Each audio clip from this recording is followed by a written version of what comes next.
In the main hall, cots have been laid out so Ukrainians can rest. Outside the station, volunteers offer the newcomers a free ride to the next city. They take them to Katowice, Krakow, or even Berlin.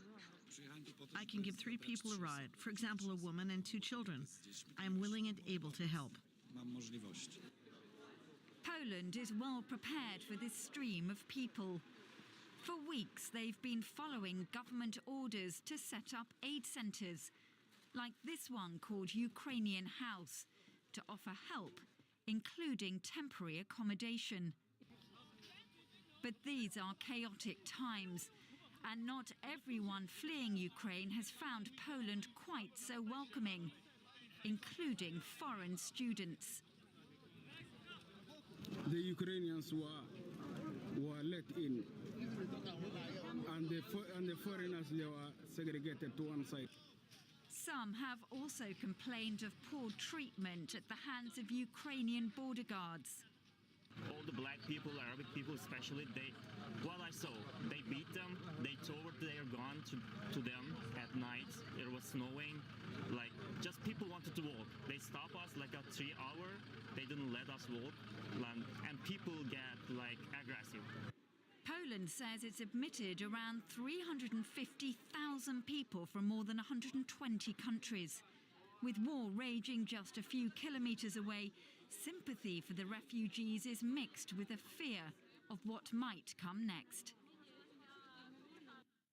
Well, joining me now with more from the Polish border town Jazeera is our correspondent Max Sanda. Max, what's the situation where you are this morning?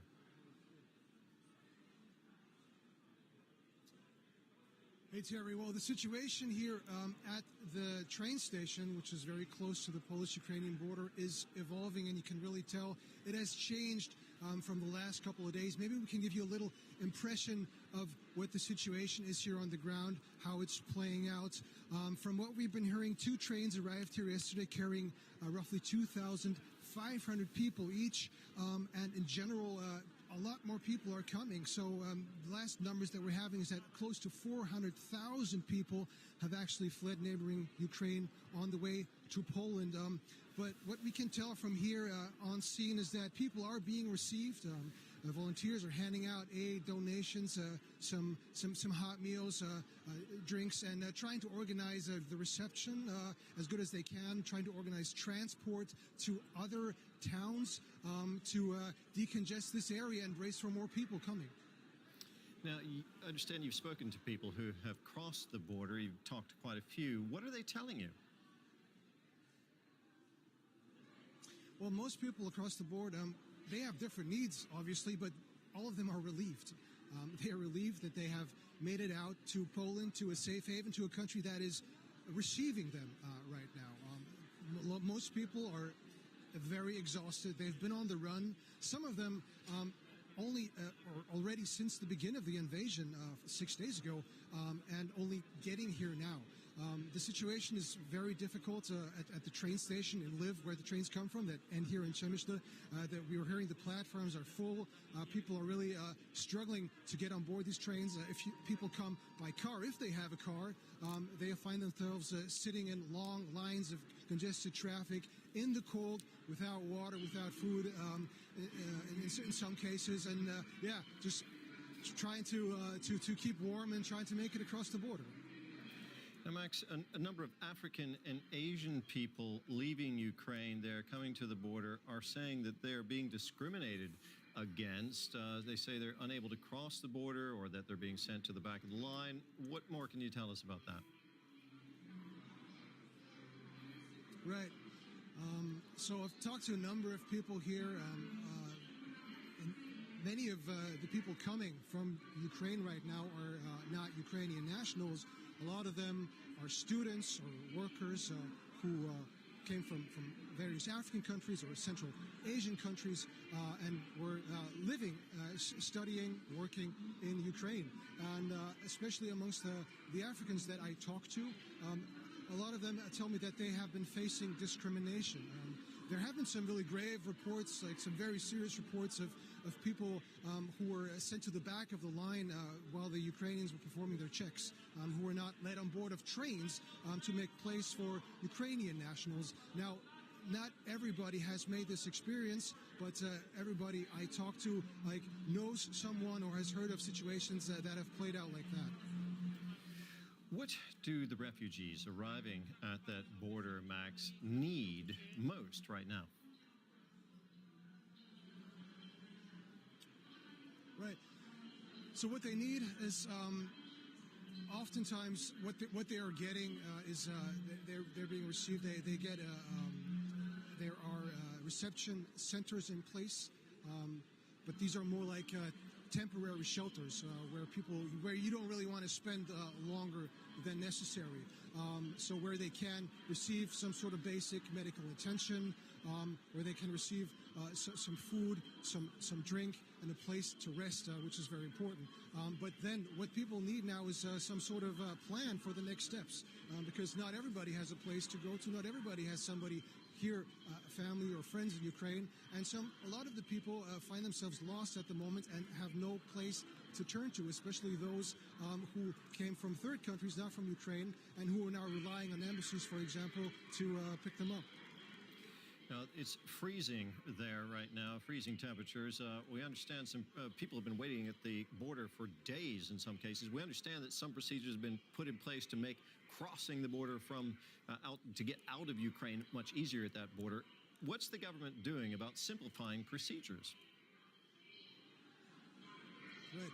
So what the Polish government did is like a 180-degree turn in terms of how they're dealing with people fleeing from conflict. The Polish government is saying that they'll let everybody in, no matter what, without any proper border checks, though they have to come through the official border crossings. So they're making it relatively easy. There is no need for proper administrative registration at the moment, and the government is preparing for 1 million, perhaps even more than 1 million to come. The Ukrainian side, the situation is a bit more difficult at the moment.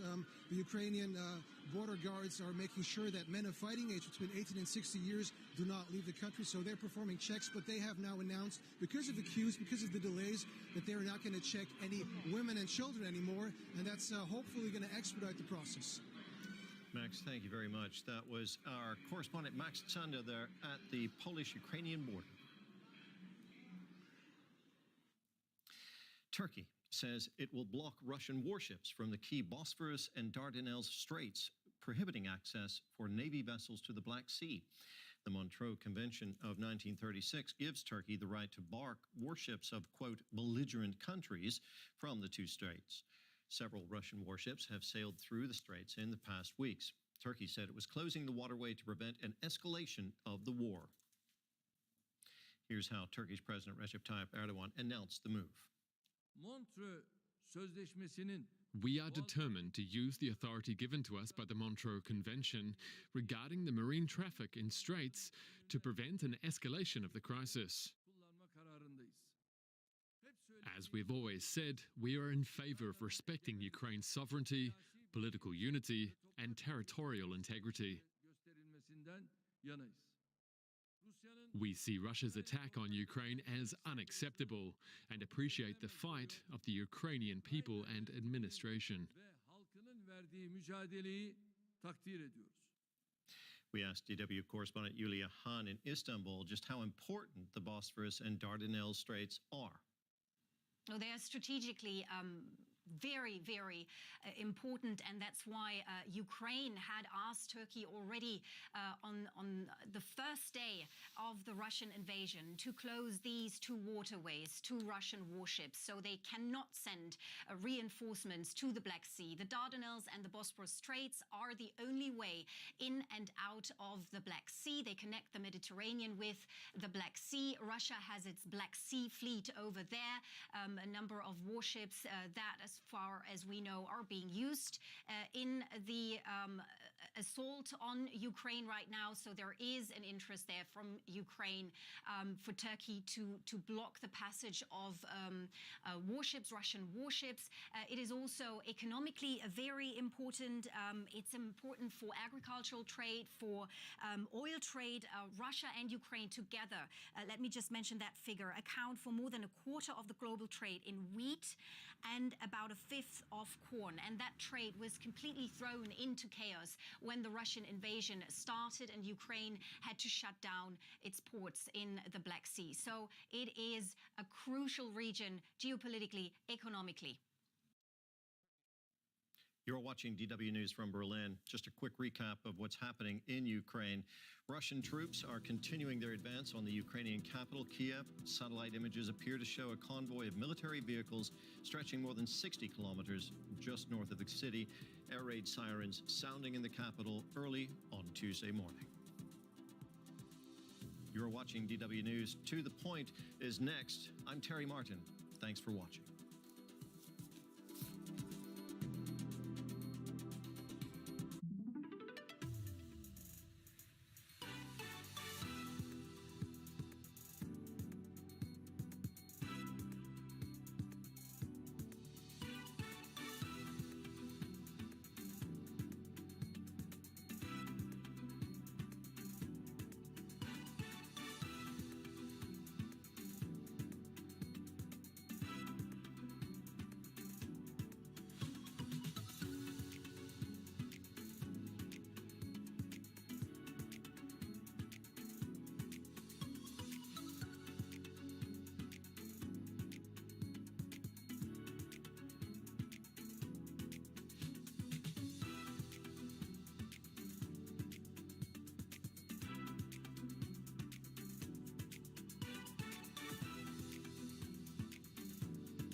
To the point. Strong opinions, clear positions, international perspectives. The war in Ukraine seems even more frightening than before, and many people have begun to think the unthinkable after Russian President Vladimir Putin appeared to suggest that he could be ready to use nuclear weapons. Is the conflict entering a new dimension? To the point. Next on DW.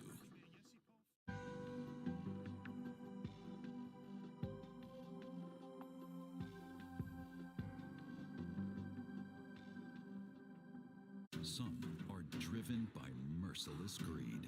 Others are fighting the destruction. When the invaders came to Brazil, they shut down the natives. Today, the government is trying to destroy the indigenous people with large-scale projects. Land grabbers are exploiting the Amazon rainforest. Indigenous peoples are now bravely opposing them. A long-term report from the heart of Brazil starts March 9th on DW. In many countries, education is still a privilege. Poverty is one of the main causes. Some young children work in mine shafts instead of going to class. Others can attend classes only after they finish working.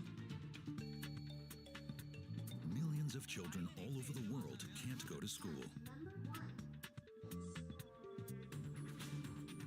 We ask why. Because education makes the world more just.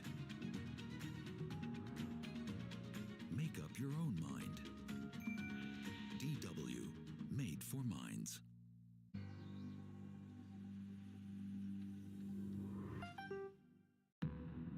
The crisis surrounding Russia's invasion of Ukraine suddenly seems even more frightening than before, and people have begun to think the unthinkable. This as Russian President Vladimir Putin threatened the world at large, suggesting perhaps that he could be ready to use nuclear weapons. It's a move that has triggered widespread fears, unparalleled since the Cold War. So the question we're asking here on To The Point is, Putin's threat, is Russia ready to use the nuclear option?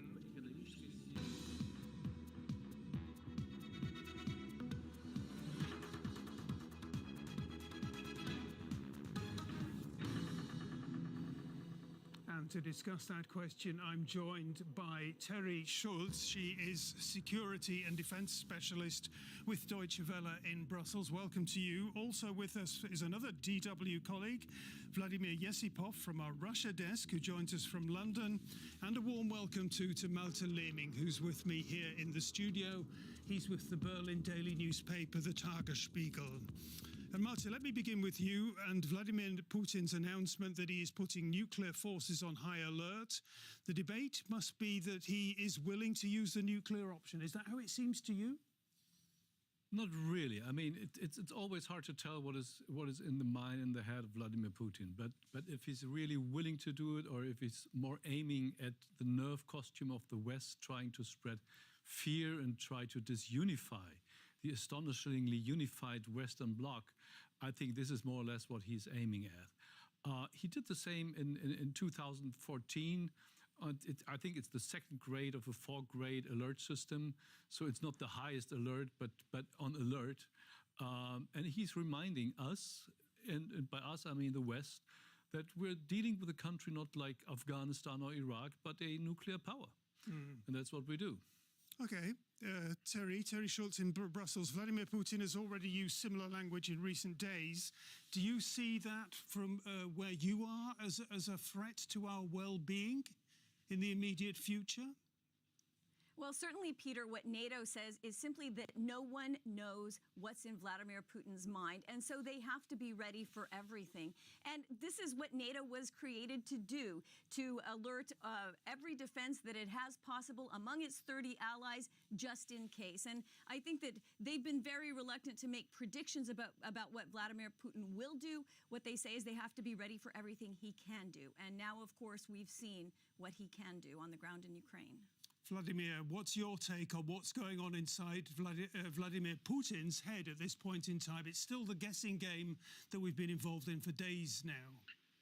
What we know now, it's things which were unimaginable for us, like two weeks ago or 1 week ago, becoming reality on a very fast speed. So I would not surprise if Russia will go on for a nuclear option, especially as